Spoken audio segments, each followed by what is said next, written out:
Welcome to today's practical planning tip by ParkBridge Wealth Management. My name is Jonathan Shankman. I'm the President and Chief Investment Officer of the firm. Today, I'd like to start a new video series on the topic of retirement and falling interest rates.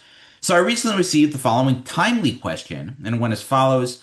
My brother-in-law is in the lending business, and he was discussing how great it is that rates are currently low and may fall further. I understand that falling rates may be good for his business of lending money. It means more people will want to borrow if rates are lower. However, what about the average person like me who isn't looking to borrow money? I'm approaching retirement, have a decent nest egg, and I keep seeing my CD and money market yields fall. My question is whether I should be concerned with rates falling or as excited as my brother-in-law. So this question is timely since many soon-to-be retirees are in the same predicament. Just to back up for a bit for context, the federal funds rate, which is the rate to which your brother-in-law is referring, is the lending rate that banks use when they borrow money from one another. It impacts credit card rates, mortgages, car loans, savings account yields, the borrowing costs, business pay, and more. In many ways, lower rates are positive for consumers. However, many investors may not see falling rates as positive given some of the impacts you alluded to, namely lower yields on CDs and money market funds. Unfortunately, in order to compensate, many investors are tempted by options that promise higher yields and end up taking far more risk within their portfolios. During every falling or low interest rate environment, I've noticed investors make the same mistakes and missing out on certain opportunities.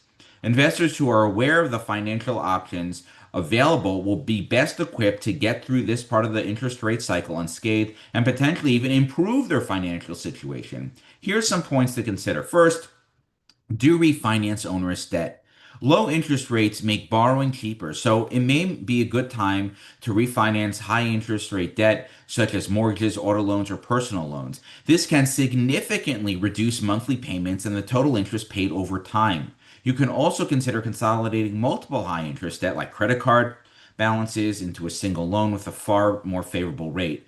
This will save money while also simplifying payments. Falling rates often stimulate the housing market as well. If you're thinking about buying a home, lower mortgage rates can increase affordability. Keep in mind that while mortgage rates may make monthly payments lower, they also tend to cause real estate prices to rise. Be sure to run the numbers so you're purchasing a home that's within your means. Next, do have exposure to stocks. Lower borrowing costs for businesses can increase economic growth and boost corporate earnings, which generally will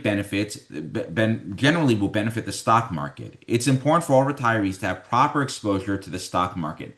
This is especially true when rates are falling, which may serve as a tailwind to this part of your portfolio. In my next video, I'm going to discuss investments to avoid as a retiree when interest rates are low. And with that, I hope you found this practical planning tip helpful. Until next time, stay prudent, practical, and don't forget to plan ahead.